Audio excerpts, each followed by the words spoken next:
자, 이제부터 한번 시작을 하겠습니다.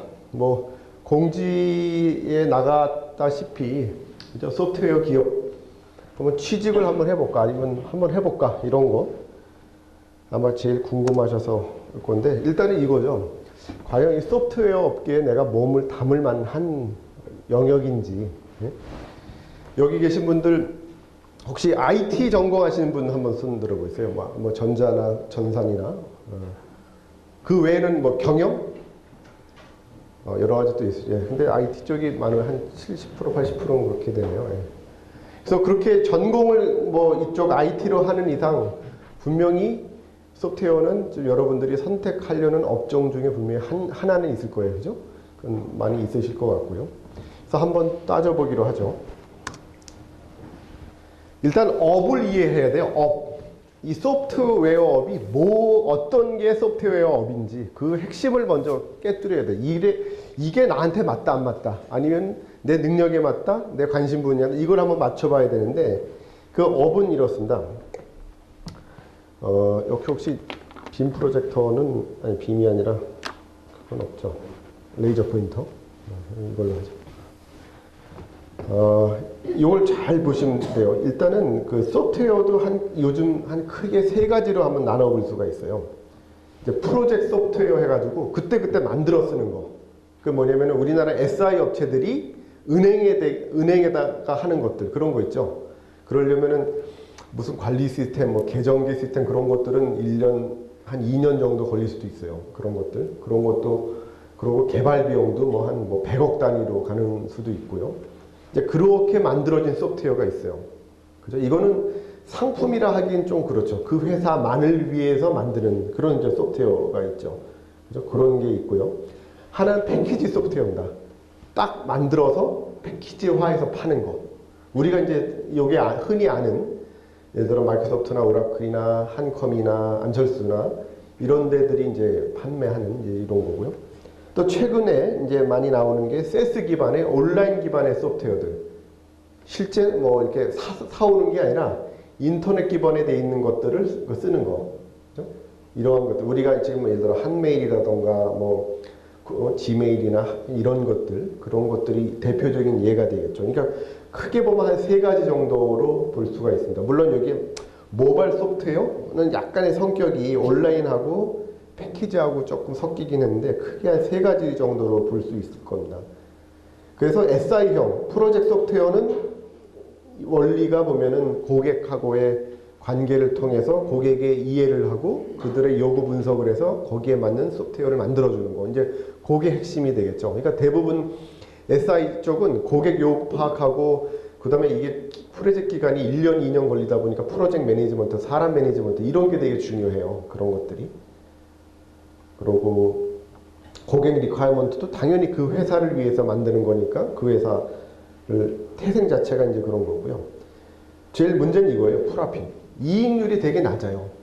이거는 뭐 소위 말해 인건비거든요. 인건비. 대부분도 인건비에 뭐 하드웨어 비용, 뭐 인건비 이렇게 해서 나오는 거기 때문에 소위 인건비 때문에 매출 원가가 상당히 높아요. 그러니까 대부분 인건비이기 때문에. 그러니까 원가가 높기 때문에 당연히 이익이 낮죠. 우리나라가 주로 이걸 많이 하는 거예요. SI 쪽, 뭐 LG CNS나 SDS나 우리가 흔히 아는 SI들 플러스 우리가 알고 있는 중소기업 소프트웨어 회사들도 이런 비즈니스를 많이 해요. 이게 참 안타까운 건데 뭐 현황은 그렇습니다. 용도는 뭐 주로 메인 비즈니스요. 그러니까 기간계라 하죠. 물론 이렇게밖에 할 수 없는 것도 있어요. 예를 들어서 예를 들어 특정 은행의 무슨 계정계다. 그럼 그 은행이 갖고 있는 특성이 강하기 때문에 그 은행을 위해서 개발을 할 수밖에 없어요. 물론 뭐 기본 프레임워크를 하나 개발해서 그때그때 이렇게 응용하는 이제 그런 소프트웨어 업체도 있는데, 기본적으로는 그래서 비쌀 수밖에 없고 재활용하기도 어렵고, 재활용하기 어렵다는 게 다른 데 갖다가 팔기도 상당히 어렵죠. 이런 게 있고. 근데 이제 패키지 소프트웨어는 어때요? 기본적으로 공통적인 고객의 요구사항을 뽑아가지고 그걸 제품화하는 거죠. 그죠?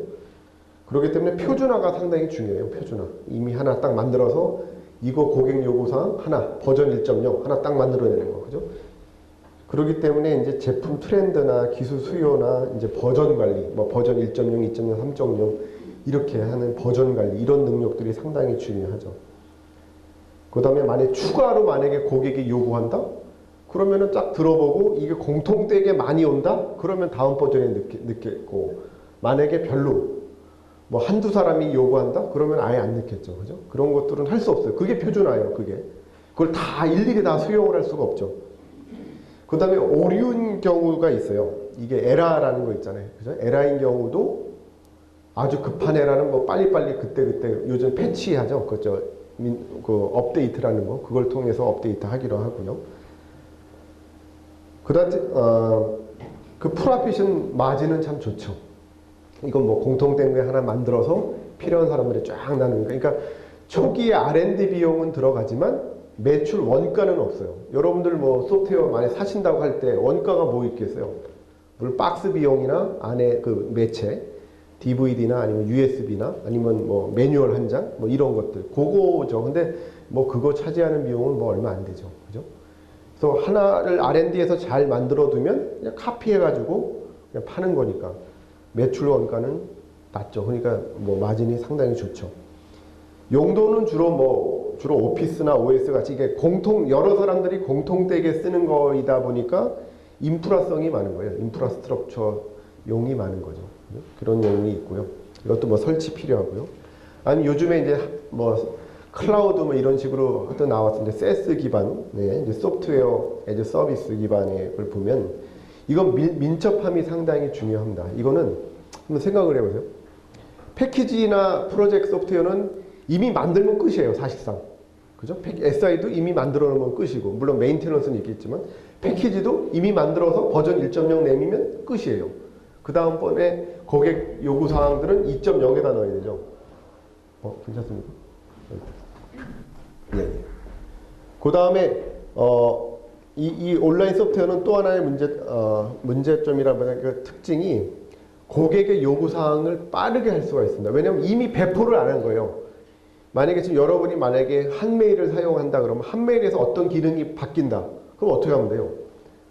그냥 한 메일 거기서 그 메뉴 바꾸면 돼요. 여기 있는 메뉴 여기다 갖다 놓으면 모든 사람들이 동시에 그냥 들어오는 이상 동시에 쓰죠. 그죠? 그렇기 때문에 빨리빨리 바꿀 수가 있어요. 고객이 어떤 거가 이게 공통된 요구 사항이다라고 판단이 되면 그때 그냥 바꾸면 돼요. 전에 같이 뭐 이렇게 만약에 패키지 소프트웨어 바꾸려면 또 아까 업데이트를 하던 뭐 다른 방법을 써야 되지만 온라인은 그게 빨라요. 게임 소프트웨어도 마찬가지. 게임도 기본에 우리나라 온라인 게임 강하죠. 그죠? 게임도 크게 보면 두 가지. 예를 들어 콘솔 게임이라고 그래가지고 엑스박스나 뭐 좀 닌텐도나 이런 거 같이 이미 그 CD 타이틀이라고 그러죠. 그거에서 파는 게임이 있고 온라인 게임이 있죠. 온라인 게임은 그냥 그때그때 수정을 하면 돼요. 그런 능력이 중요하죠. 그렇지만은 온라인 게임이다 보니까 온라인 그 소프트웨어들이 어디 들어가 있겠습니까? 거의 하드웨어 서버에 들어가 있겠죠. 근데 그것까지 같이 운영을 해야 돼요. 그 업체는. 그러니까 그 서버 운영 능력도 꽤 중요하겠죠. IDC 같은 거를 좀 갖추고 있어야 되고요. 프로핏은 그래도 이거는 또 높은 편이죠. 그죠? 이것도 뭐 실질적으로 이제 뭐 유통시키고 이제 그런 비용은 없으니까 이것도 꽤 높고요. 그 다음에 이제 주로 용도는 이제 비즈니스용인데 이제 빌려 쓰는 용도죠. 주로 빌려 쓰는 거. 이거는 요 밑에 나와 있던 이제 설치가 필요 없어요. 그죠? 그냥 인터넷 들어가서 그냥 자기가 쓰고 빠져나오면 되는 거예요. 이러한 특징이 있는 겁니다. 그래서 요를 보시면 원래의 고객의 요구사항을 이 빨간 거로 보시면 돼요. 이렇게 고객의 요구사항이 있으면 아까 이 프로젝트 소프트웨어는 어떻습니까? 고객의 요구사항에 맞춰서 만드는 거죠. 그죠? 그러니까 비싸죠. 그죠? 근데 패키지 소프트웨어는 딱 이렇게 이거예요. 이거 표준화되게 그냥 줄 하나로 쫙 그걸 사서 보시면 컨피규레이션 잡는 게 있어요. 그 소프트웨어마다 자기한테 맞는 그 옵션을 해서 좀 조정해주는 그 기능들이 있죠. 그죠? 그걸 통해서 원래 고객의 요구사항하고 거의 비슷하게 이렇게 쓰는 거죠. 그죠? 요게 이제 소프트웨어 특성입니다. 이거 자체가. 온라인 소프트웨어도 패키지 소프트웨어하고 비슷하죠. 그죠? 이미 여러 사람들이 쓰는 거니까. 그래서 요게 이제, 이게 소프트웨어가 이런 비즈니스다. 그럼 요거를 잘 이해하시면 어떻게 해야 돈을 벌 수 있고, 어떻게 관리를 해야 되고, 한편으로는 왜 우리나라 소프트웨어가 잘 못하느냐 이런 것까지도 생각을 해볼 수도 있어요. 요걸 잘 이해하시면 이게 어떻게 상당히 중요한 이 업을 이해하는 데 중요하고요. 그래서 이제 요게 제일 중요합니다. 소프트웨어에서 CTO들, 소프트웨어 업체의 CTO들의 머릿속엔 이게 있는 거죠. 결국에는. 이걸 한번 보세요. 지금 버전 1.0을 하나 만들었어요. 이제 1.0 하나 만들어낸 다음에 그거에 대해서 이제 고객에게 또 다른 요구사항들이 있죠. 아, 이걸 써보니까 이 기능 좀 넣어주세요. 이런 것들. 이런 게 이제 많아지고 공통된 게 있으면 그걸 집어넣겠죠. 고객의 요구가 굳이 없더라도 기술상 기술이 발전하면서 들어가야 될 것들이 있어요. 예를 들어서 뭐 음성 인식 기술이 들어간다던가 이런 거. 아니면 뭐 요즘에 GPS 나왔으니까 위치 기반 뭐 예를 들어 이런 게 들어간다던가 해서 트렌드에 맞는 기술 수요를 파악해서 그게 또 들어가야 됩니다. 그래서 버전 2.0이 나오게 되죠. 그런 식으로 버전은 계속 증가하고요. 계속 발전하고 또 어느 경우에는 다른 회사 제품을 사오는 경우도 있어요. 기술이나 제품을. 우리 회사가 제품을 개발하기에는 시간도 오래 걸리고 아니면 특허 문제가 있거나 여러 가지 문제로 있어서 그 회사 기술이나 그 회사 제품이나 그 회사를 사는 경우도 있고요. 그죠? 그런 경우에 아예 그 회사 거를 갖고 들어와서 지금 우리 회사가 판매하는 그 제품에다 집어넣는 경우 이렇게 해서 이제 버전이 또 바뀌기도 하고요. 또 어느 경우에는 여기 이제 가령 obsolete. 우리 회사 제품이 두 가지를 갖고 있었는데 한 가지 제품이 별로 그게 필요 없어. 근데 여기서 몇 가지 기능은 참 좋아. 그럼 그거 떼다가 집어넣을 수도 있겠죠. 그죠? 이러한 경우도 있고요. 그 다음에 쭉 가다가 3.0 정도 지나가니까 이 3.0 안에 있는 특정한 기능이 이게 너무 좋은 거예요. 아니면 요거의 시장이 되게 용도가 많이 커졌어. 아, 이거는 같이 파는 것보다는 나눠서 파는 게 좋겠더라. 라고 판단되면 나누겠죠. 스핀오프. 따로 빼내가지고 독립적인 소프트웨어로 또 하게 됩니다. 그러니까 이런 게 또 소위 말해 그 소프트웨어 개발할 때 이게 로드맵이라는 거거든요. 그 잘 큰 회사들은 예를 들어 저희 마이크로소프트 같은 경우는 이 로드맵이 다 있어요. 제품마다 다 있어요. 그걸 공표를 해요. 사람들한테. 우리 회사 제품이 앞으로 이렇게 갈 거니까 써주십시오. 라고 다 공표를 해요. 그러면 이제 그걸 보고 이 회사 내가 필요한 기능이 언제쯤 들어가겠구나를 고객들이 알죠. 그러면은 따로 개발할 건지 좀 기다렸다가 이거 쓸 건지 이런 것들도 판단이 가능하죠. 또 다른 회사 경쟁 제품하고 비교해서 이 제품은 이게 없는데 언제쯤 들어가지 해서 비교해서 또 볼 수도 있고 해서 저 마이크로소프트는 이런 로드맵을 항상 오픈을 합니다. 우리 회사 제품이 어떻게 나갈 건지를 한 몇 개 버전을 이렇게 해줘요. 그게 상당히 중요해요. 그게 소프트웨어 회사의 CTO들을 머릿속엔 이 생각이 꽉 차 있겠죠. 그죠? 이 두 가지를 이해하시면 이 소프트웨어 업에 대해서 이해를 하시는 거예요. 이게 상당히 중요한 핵심 기능입니다. 이게. 그러다 보니까 이제 요 밑에 이제 프로덕트 하이라키에서 여러 가지 있죠. 뭐 버전도 있고 무슨 에디션. 그러니까 버전 1.0, 2.0, 3.0 이렇게 나갈 수도 있고요. 에디션이 있어요. 뭐 스탠다드 에디션, 뭐 퍼스널 에디션, 엔터프라이즈 이렇게 또 기능별로 차별화해서 가기도 하고 또 릴리즈라는 개념도 있고 서비스 팩도 있고 하도 많아요. 뭐 이밸리에이션 카피도 있고 뭐 빌드. 하여간 소프트웨어 입장에서 보면은 내부적으로 여러 가지 또 그 소프트웨어 형태들이 있습니다. 이런 식으로 개발을 해야 돼요. 그래서 소프트웨어 입장에서는 이 버전 관리가 상당히 중요해요. 버전 관리가. 이게 뭐 밖으로 판매되는 버전뿐만 아니라 내부에서 관리되는 버전도 상당히 중요합니다. 언제 컴파일 했느냐 이런 것도 상당히 그 레벨까지도 중요해요. 앞에 가는 이런 그래서 이제 역량이 이런 거 업계 동향 파, 고객 요구 파, 버전 관리, 기술 동향 파, 뭐 제품 관리 전략 이런 것들이 상당히 중요한 일종의 소위 말해 코어 컴피턴시라고 그러죠. 핵심 역량이다. 일단 업에 대해서 이렇게 이해를 하셔야 돼요. 아, 이런 거구나.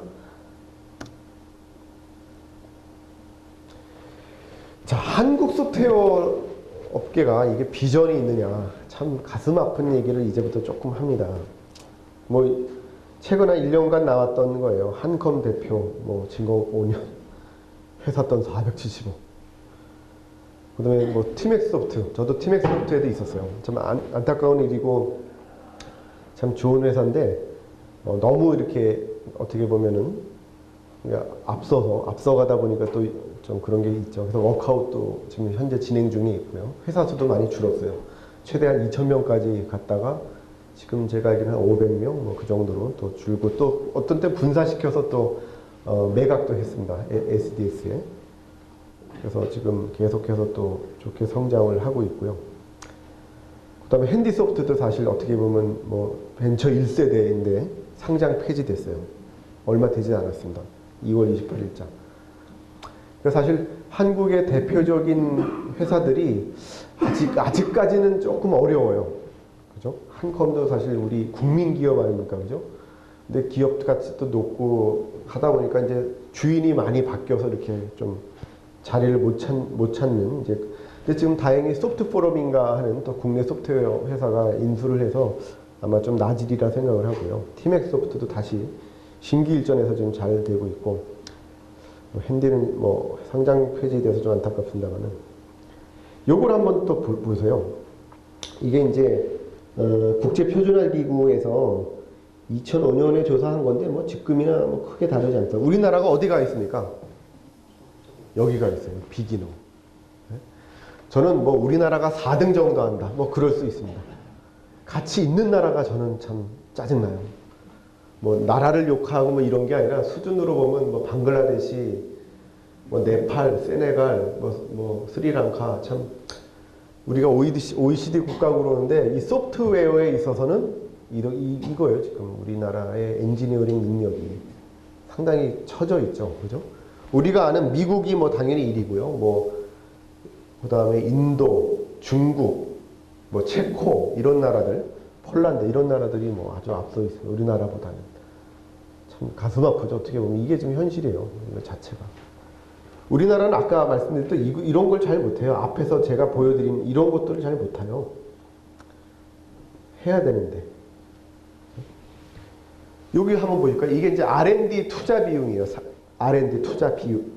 이제 전체를 100으로 놓고 봤을 때. 보시면 미국은 그래도 소프트웨어라는 게 있어요. 글쎄요. 한 비율적으로 보면 10%에서 15% 정도 돼 보이죠? 산업에 비해서. 그죠? 그 다음에 의학 쪽. 그 다음에 테크놀로지 하드웨어. 예를 들어 애플 뭐 이런 게 들어가겠죠? 우리나라는 소프트웨어는 아예 안 보여요. 아예 없어요. 근데 유독 긴 게 하나 있네요. 이게 뭔가 보니까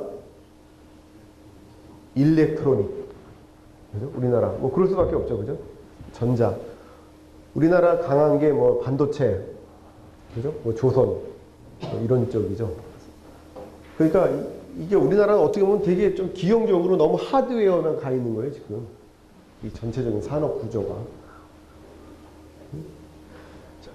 그 소프트웨어는 물론 소프트웨어를 잘 하는 회사가 사실은 미국하고 독일, 그 다음에 뭐 이스라엘 그 정도밖에 없어요. 아주 잘하는 나라가 그렇게 많지는 않습니다, 사실. 근데 우리나라에 있어서 왜 소프트웨어를 이렇게 해야 되느냐? 어쩔 수 없어요. 우리나라의 인력 구조상 그렇습니다. 인력 구조가 우리나라가 어떻게 보면 소프트웨어를 하기에 참 좋은 나라예요. 우리나라를 보면은 제대로만 되면 얘기입니다. 제대로만 되면 고급 인력들이 많잖아요. 그죠? 대학 2년제에서 4년제 대학. 우리나라 대학 수가 몇 개죠? 200개인가요? 300개인가요? 그렇게 많은 대학들이 쏟아져 나오는데 지금 제조업은 많이 위축이 되고 있고 우리나라 제조업은 물론 제조업 나름대로의 또 발전 방향이 있습니다만 대부분들 중국이나 아니면 동남아 쪽에 많이 넘어가 있죠. 그죠? 그럴 수밖에 없어요. 근데 그만큼 부가가치도 낮아요. 제조업이.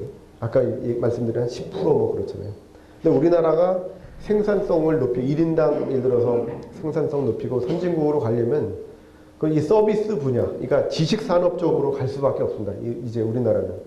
이제 제조업은 후발 국가들이 다 쫓아오고 있어요. 그럼 서비스 기반의, 그러니까 지식 기반 서비스업으로 가야 되는데 그 중에 가장 핵심은 소프트웨어예요. 소프트웨어가 가장 그러니까 좋은 일자리에 생산성도 높고 돈도 잘 벌고 이런 업종인데도 불구하고 우리나라가 좀 못하고 있습니다. 그래서 안타까우고요. 아까 제조업 뭐 이익률 말씀드렸는데 마이크로소프트 이익률이 38%입니다. 영업 이익률이. 오라클이 33%. 이 정도 꽤 되죠. 그죠? 그러니까 삼성전자가 뭐 매출이 크지만 이익률로 보면은 상당히 이익 금도 차이가 나겠죠. 우리나라에서 비교할 만한 데가 여기에요. IT 업계 중에서 NHN. 그나마 NHN이 보니까 1조 2천억 정도 2009년 기준으로 1조 2천억이고 영업 이익률이 43%. 경이적입니다. 그죠? 상당히 좋은 회사예요. 그죠? 이런 회사들. 그러니까 이런 데가 많아져야죠, 사실. 우리가 흔히 얘기 IT 업계로 특히 이제 소프트웨어 기반으로 성공한 회사들이 몇 개 없대요. 2000년 이후에. 아니면 우리가 흔히 알고 있는 LG 삼성 계열 말고 혼자 자수성가해가지고 쭉 커가지고 1조 이상 커진 회사가 몇 개 없답니다. 우리가 뭐 여기 NHN이나 뭐 어딜까요? 뭐 그 하드웨어 하는데 어디죠? 몇 개 업체밖에 없다. 웅진하고 어딘가요? 그 제가 하는 데를 잊어먹었습니다. 몇 개 없습니다. 그러니까 그만큼 IT 업계 중에서는 진짜 여기 NHN 하나밖에 없어요. 이런 회사들이 많아져야 된다 이거죠. 이런 회사들이 많아져야 참 소위 말해 이제 우리 잘 사는 나라가 되는데 아직까지는 그렇게 되지 못하고 있습니다. 근데 중요한 사실이 있어요. 아이폰 사태가 우리한테 주는 중요한 사실입니다. 뭐냐면 게임 룰이 바뀌었다는 거예요. 룰이 바뀌었어요. 기준이 바뀌었어요.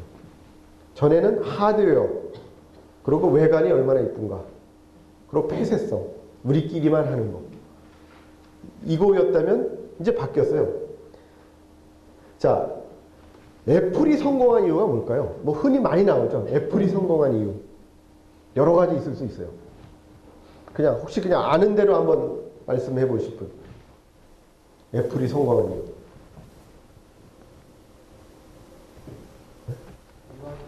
네, UI. 그렇죠.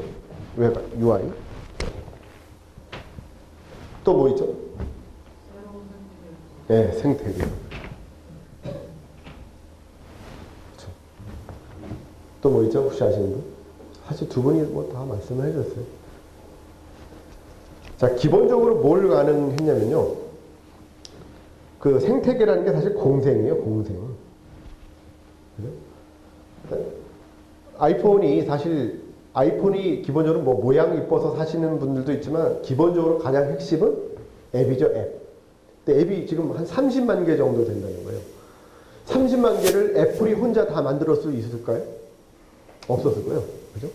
그러면 만들게 했던 요인이 있겠죠. 동력이. 그게 뭡니까? 왜들 그렇게 만들어 올렸어요? 돈 벌려고 그랬죠. 돈 벌려고. 그럼 돈 벌려고 했으니까 돈을 만들도록 해줬다는 거 아니에요. 수익 비율이 어떻게 됩니까? 7대3. 딱 그래서 7대3. 7 먹고 나 3 먹고.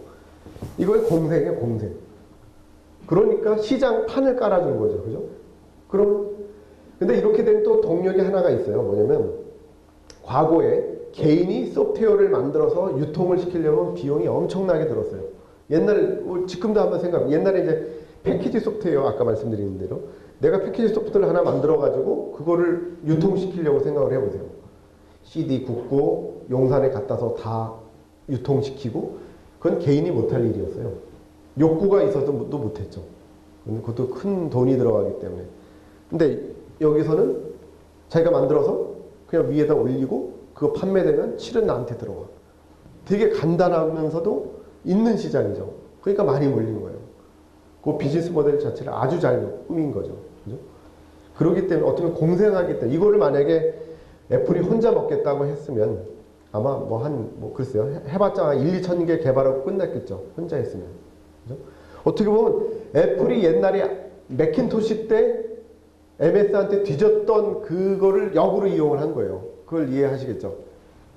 옛날에 마이크로소프트하고 이제 맥킨토시하고 같이 옛날에 있었을 때 마이크로소프트는 생태계를 조성해서 개방을 했고, 그죠? 그러니까 마이크로소프트 OS 위에 올라가는 애플리케이션을 아무나 개발해가지고 갖다가 올려서 팔아라 이렇게 된 거고, 그 당시에 애플은 그걸 안 했죠. 혼자만 개발했죠. 근데 그걸 이제 역이용을 했어요. 그래서 성공했어요. 그죠? 상당히 의미 있는 또 승리가 되겠죠. 그 느낌을 또 여기다 제가 적었는데 아까 UI 말씀하셨는데 UI가 단순하게 디자인하는 그 필링이라고 그걸 있죠. 이게 혹시 아이폰 쓰시나 이런 분들은 그 느낌 아시죠? 손에 짝짝짝짝 이렇게 붙는 이런 느낌. 그게 단순하게 UI라고만 하기에는 상당히 좀 어려운 그런 경험이라 그러는 익스피리언스, 그 경험치가 있죠, 그죠? 그런 것들을 어떻게 되게 심리적인데 그런 것까지도 다 잘 표현을 한 거예요, 그죠? 그러니까 게임 이게 여태까지 했던 룰이 바뀌었어요. 하드웨어 기반에서 소프트웨어 기반으로 바뀐 겁니다. 그게 상당히 큰 우리 영향을 줬고요. 지금 뭐 삼성은 사실 뭐 이런 사태 터지기 전부터 준비는 하긴 했어요. 이제 바다라는 그 OS를 준비를 해서 지금까지 이제 잘 하고 이제 막 이제 시작을 잘 하고 있는데 이제 이런 큰 회사들도 물론 노키아도 이제 신비안이라는 건 OS는 있었으나 이런 생태계 조성은 제대로 못한 거고요. 마이크로소프트는 생태계도 있고 기술도 다 있고 그러는데 제품에 오판을 했어요. 제품을 조금 초기에 잘못 만들었어요. 뭐냐면 과거에 PC나 서버에서 쓰던 OS 방식을 그대로 휴대폰에다가 적용하려는 그건 좀 잘못한 거예요.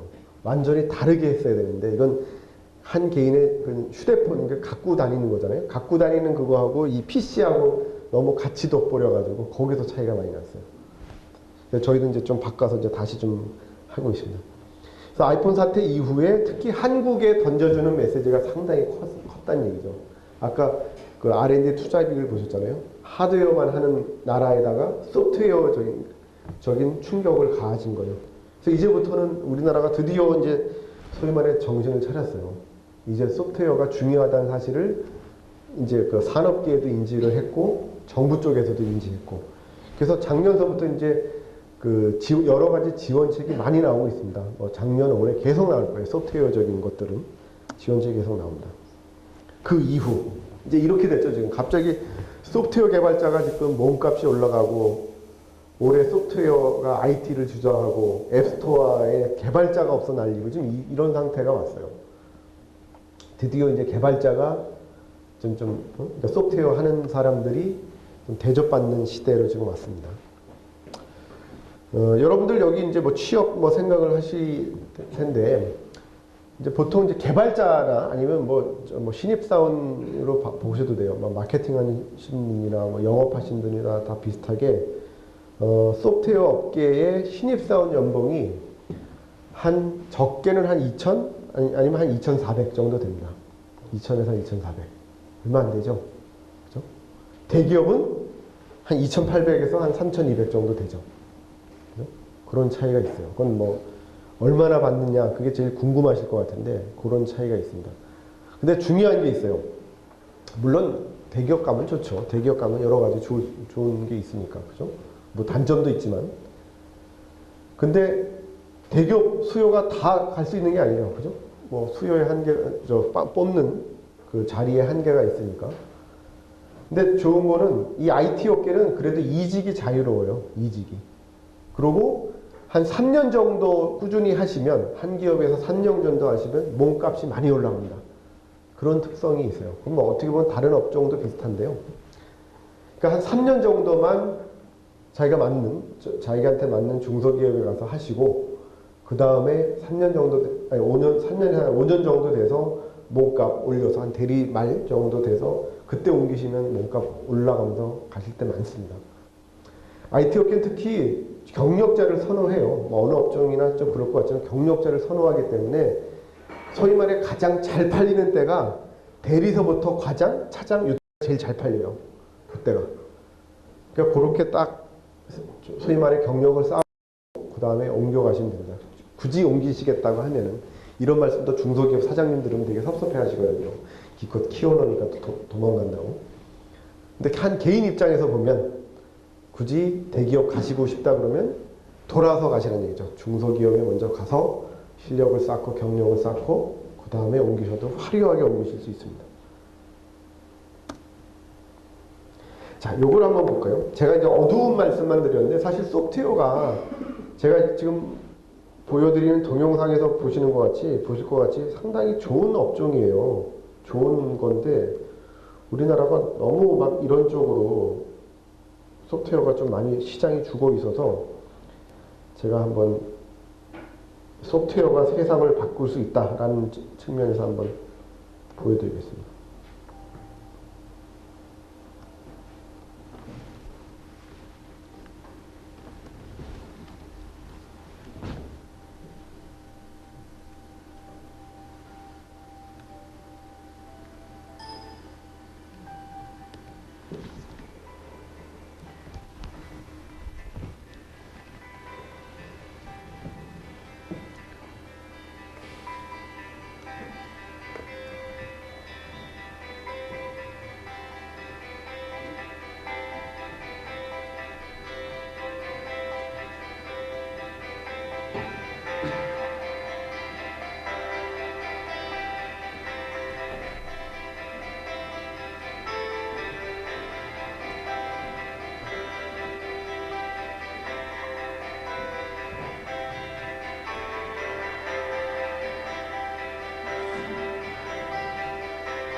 예, 여기서 보면은 여러 가지 기술 요소들이 나오죠. 좀 학교에서도 쓰는 거 나왔고, 회사에서 쓰는 거 나왔고, 가정에서 쓰는 것도 나왔고, 그죠.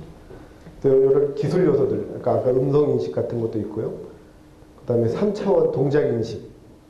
3차원 동작 인식이 요즘 우리 나온 거 뭐 있죠? 특히 마이크로소프트에서 나온. 그렇죠. 어느 분이 말씀하셨습니까? 뭐 드릴까요? 이거 드릴까요? 이거 그랬구나. 이거 뭐 드릴까요, 이 중에서? 치셨어요? 예. 테니스 치세요? 네. 저희 키넥트가 나죠. 키넥트가 일반 용어로 풀면 뭐냐면 3차원 동작 인식이에요. 3차원 동작 인식. 그래서 아까 그 마이너리티 리포트 혹시 영화 보신 분 있으세요? 이거 막 이렇게 하는 거. 그것도 가능해요, 이제. 그게 이제 그 상하 좌우하고 깊이까지 다 인식을 하거든요. 6개 방향을 다 인식을 하기 때문에 그게 가능합니다. 그래서 지금 키넥트 가지고도 여러 가지들 많이 만들었어요. 그 유튜브 가서 키넥트 한번 쳐서 한번 검색해 보시면 별걸 다 만들어놨는데 그중 재밌는 거는 그 이제 일단 로봇 제어에도 쓰는데 그거를 이제 한국에서 만약에 한다 그러면은 EBS 로봇 파워 보세요? 보세요? EBS라는 걸 잘 안 보시나요?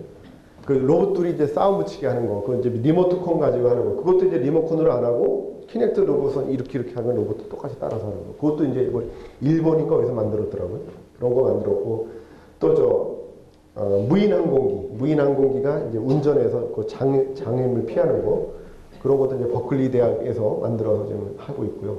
그런 식으로 3차원 인식을 많이 합니다. 그거를 한국에서는 지금 경희대학교인가요?는 그 뭐 뇌 스트로크 오신 분, 그 뇌출혈 일으킨 분들이 뇌 기능을 회복하는 그런 일종의 기능성 게임 그런 것도 하는 데들도 있습니다. 이게 뭐냐면 그 이렇게 어떻게 하세요라고 하면은 그걸 이렇게 쫓아서 이렇게 하면 점수가 올라갔던가 아니면은 3차원 동작 인식이다 보니까 뭐를 할 수 있냐면 특정한 동작을 인지를 할 수가 있어요.